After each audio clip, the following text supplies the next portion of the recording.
नमस्कार दोस्तों, teaching with Shivam में आप सभी का हार्दिक स्वागत है। आइए देखते हैं ईवीएस सीटेट एग्ज़ाम के लिए अति महत्वपूर्ण कंटेंट असम। असम राज्य की अगर बात की जाए, यहाँ से प्रश्न सीटेट एग्ज़ाम में अवश्य पूछा जाता है। तो यह असम की कंडीशन क्या है, आइए देखते हैं। असम की सीमा पश्चिम बंगाल से जुड़ी होने के कारण इसे उत्तर पूर्वी राज्यों का प्रवेश द्वार कहा जाता है।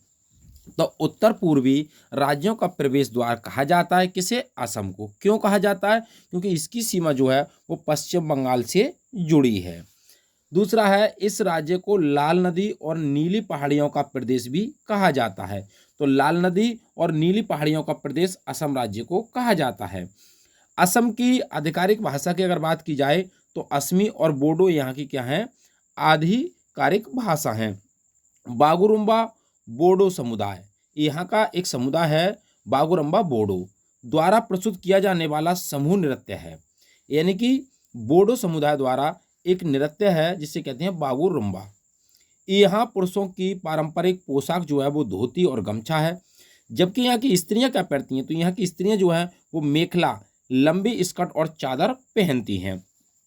असम राज्य के अंदर असम में घर जो होती हैं वो जमीन से 10 या 12 फीट ऊपर होते हैं। ऊंचाई में बनाने की वजह क्या है?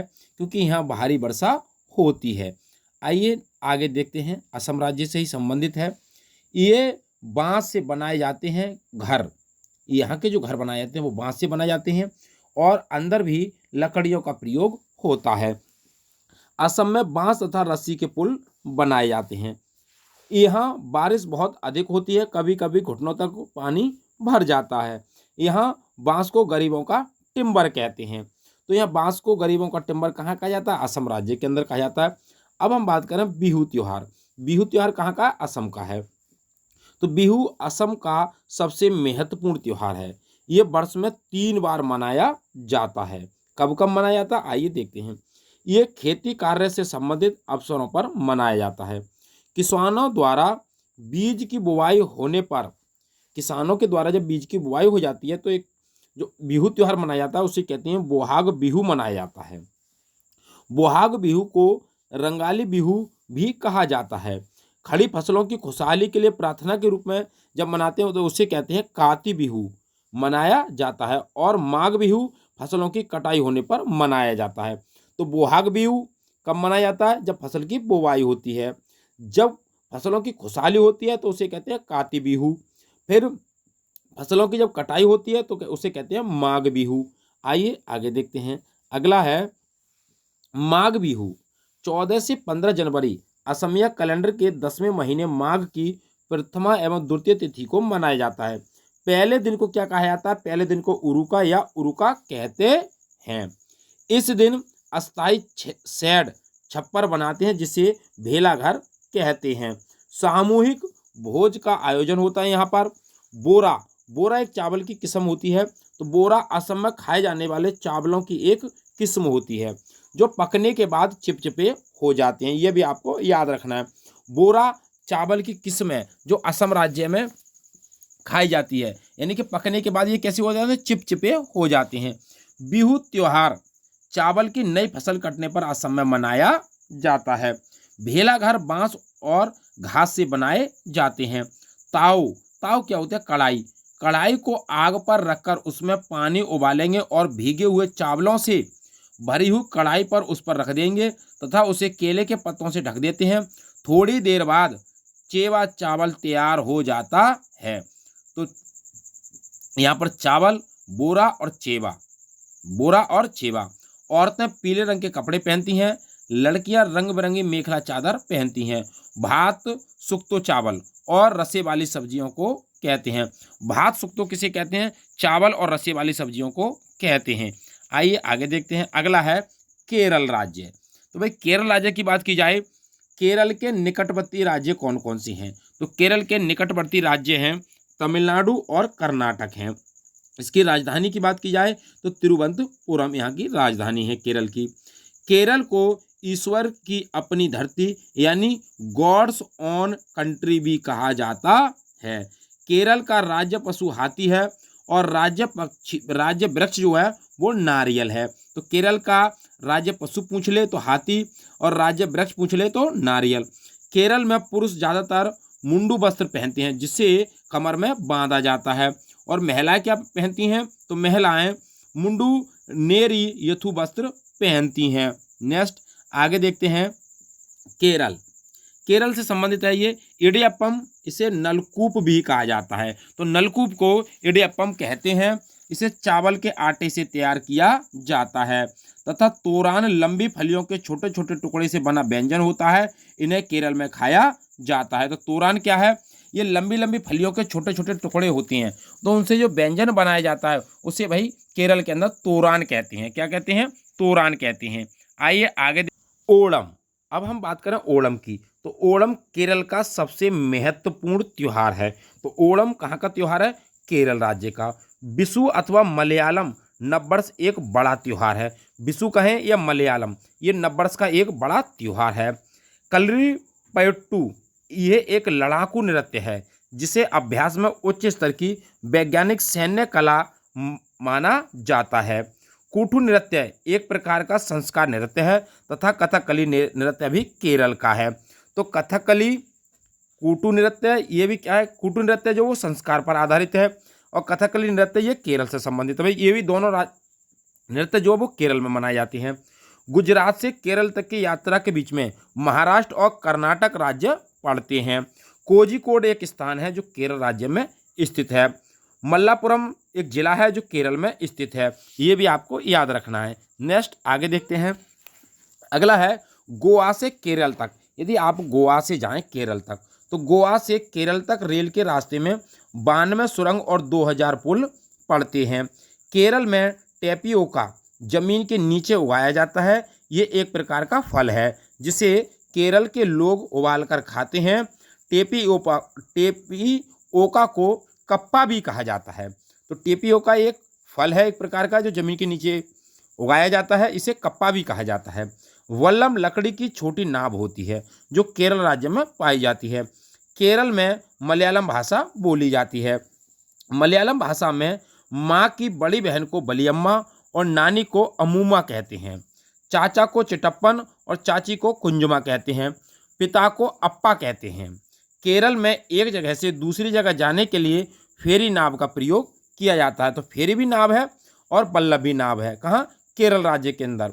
मलयालम में अगर आपसे पूछ ले, माँ की बड़ी बहन को बलियम्मा, नानी को अमूमा कहते हैं, चाचा को चिटप्पन और चाची को कुंजुमा कहते हैं, और पिता को अप्पा। केरल को मसालों का बगीचा भी कहा जाता है। यहाँ तेजपात, काली मिर्च, इलायची आदि को उगाया जाता है। यहाँ के केले के फूलों से सब्जी बनाते हैं। यहाँ के लोग जो हैं वो केले के जो फूल होते हैं उससे सब्जी बनाते हैं। नेक्स्ट आगे है, केरल में नारियल के पेड़ अधिक होते हैं। तमिलनाडु भारत के दक्षिण में स्थित है। इसके पड़ोसी राज्य जो है वो केरल है, कर्नाटक है और आंध्र प्रदेश है। यानी कि केरल और कर्नाटक और आंध्र प्रदेश तमिलनाडु के निकटवर्ती राज्य हैं। नेक्स्ट आइए आगे देखते हैं। आबू धाबी, यह भी आबू धाबी, यह देश रेगिस्तानी इलाके में है। यहाँ की स्थानीय भाषा अरबी है। कहाँ की? आबू धाबी की।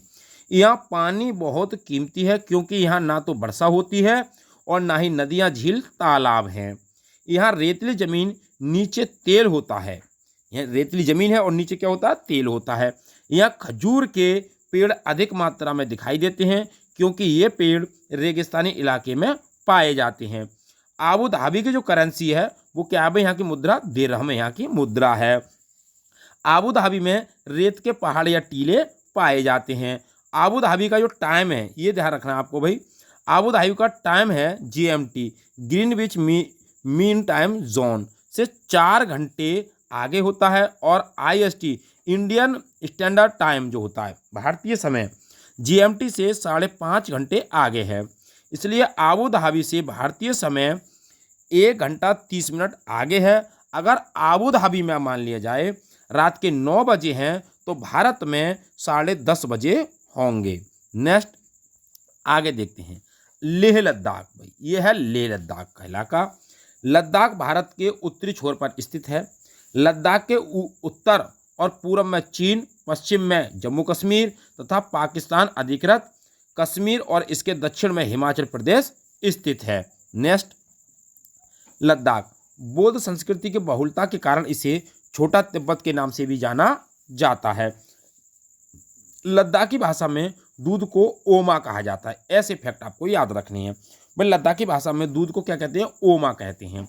लद्दाख में जो टोपी दुल्हन पहनती है उस टोपी को पैराक या पैराग जुगिन या जुगनी कहा जाता है या झुगनी कहा जाता है। सांपा, जिसे लद्दाखी में न्यांगपे कहा जाता है। भुने हुए जौ का आटा लद्दाखियों का प्रिय भोजन है। तो भुने हुए जौ का आटा यहाँ के लोग खाते हैं, लद्दाख के लोगों का प्रिय भोजन है। छम नृत्य और जाबरो नृत्य लद्दाख के नृत्य हैं। लद्दाख पहुंचने के लिए जम्मू कश्मीर पार करना पड़ता है। लद्दाख को ठंडा रेगिस्तान भी कहा जाता है या भूरा। आइए नेक्स्ट आगे देखते हैं। यहाँ 1 या 2 फ्लोर की बिल्डिंग होती है। घर पत्थर के होते हैं जिनकी छत और फर्श लकड़ी की होती है। दीवार मिट्टी की और उस पर चूने की मोटी परत चढ़ी होती है। यहाँ कम बारिश होती है। लद्दाख में भी कम बारिश होती है। यहाँ पेड़ पौधे कम पाए जाते हैं।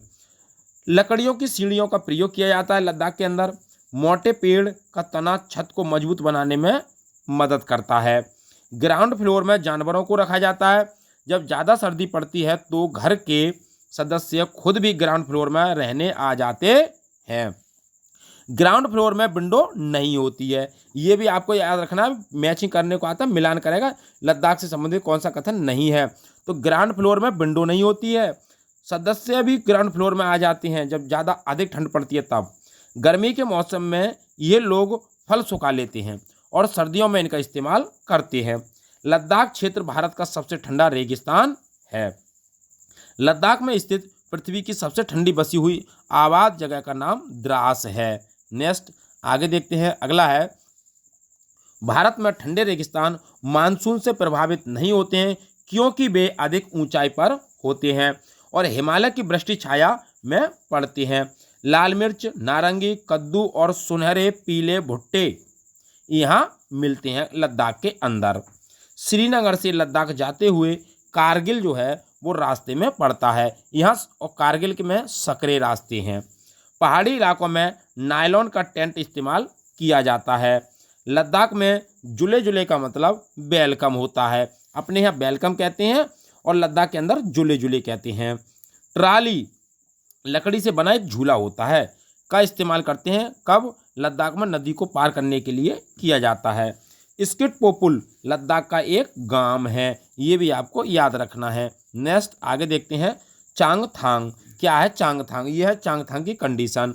तो चांगथांग पश्चिमी और उत्तरी तिब्बत में एक ऊंचा पठार है। ये 500 मीटर ऊंचाई पर स्थित है जो कुछ हद तक भारत के लद्दाख क्षेत्र के दक्षिण पूर्व में फैला हुआ है। कौन? चांगथांग। यहाँ चांगपा नाम की प्रजाति जिसकी आबादी कुल 5000 लोग यहाँ पर निवास करते हैं। ये हमेशा अपनी भेड़ बकरी के साथ घूमते रहते हैं। ये देख रहे हैं आप नक्शे के अंदर। चांगपा लोग अपने टेंट को रेवो कहते हैं। तो चांगपा जनजाति के जो लोग होते हैं वो टेंट बनाते हैं, उसे रेवो कहते हैं। यहाँ सर्दियों में 70 किलोमीटर प्रति घंटा की रफ्तार से हवा चलती है। चांगपा की भाषा में चांगथांग का मतलब ऐसी जगह से है जहाँ कम लोग निवास करते हैं। यहाँ एक भी पेट्रोल पंप नहीं है। आइए नेक्स्ट आगे देखते हैं। अगला है शेर। अगर हम शेर की बात करें तो इसे जंगल का राजा कहा जाता है। शेर सामान्यतः भूरे रंग का होता है। शेरनी और इसके बच्चे समूह में रहते हैं। सबसे अधिक उम्र की शेरनी समूह का नेतृत्व करती है। एक वयस्क शेर का वजन 250 किलोग्राम तक हो सकता है। इनके दांत अधिकतम 8 सेंटीमीटर चौड़े हो सकते हैं। विश्व में सबसे ज़्यादा शेर अफ्रीका महाद्वीप के तंजानिया देश में पाए जाते हैं। एशिया में शेर का स्वर्ग भारत के गुजरात में एक गिर राष्ट्रीय उद्यान है गुजरात के अंदर, उसे कहा जाता है इनकी स्वर्ग भारत का।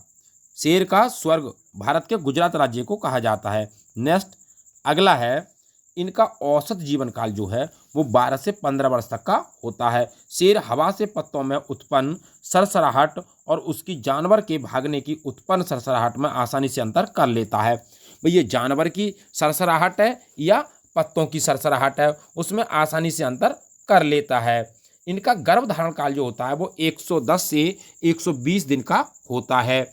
ये एक साथ 4 शावकों को जन्म देती है। शेर के बच्चे को शावक कहा जाता है भैया।